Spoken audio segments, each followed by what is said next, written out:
அகிலினி சித்திரப்பாவை. இந்த புத்தகத்தை உங்கள்கிட்ட அறிமுகப்படுத்தணும்னு நினைக்கிறேன். எனக்கு வாசிப்பை அறிமுகப்படுத்தின எங்கள் அம்மாவோட புக் கலெக்ஷனில் சின்ன வயசுலேயே நான் எடுத்து படித்து எனக்கு பிடிச்சி போன ஒரு புத்தகம் தான் இந்த அகிலினி சித்திரப்பாவை. இந்த புத்தகம் வந்து ஃபஸ்ட் டைம் சின்ன பிள்ளையா இருந்து படிக்கும்போது படித்தவங்களாம் பண்போடு நடந்துக்கணும் அப்படின்னு ஒரே ஒரு தாட் மட்டும்தான் இருந்துச்சு.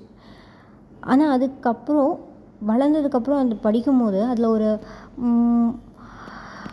முன்னுரையிலேயே ஒரு லைன் வரும்.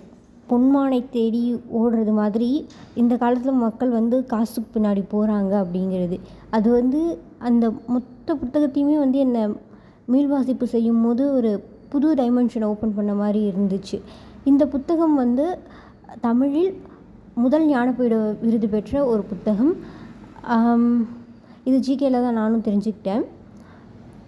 இந்த புத்தகம் வந்து நான் 2-3 முறை வாசிச்சிருப்பேன். இதில் எனக்கு ரொம்ப பிடிச்ச கேரக்டர் ஹீரோ கிடையாது, ஹீரோவோட அப்பா. ஏன்னு கதையை படிச்சுட்டு தெரிஞ்சுக்கோங்க.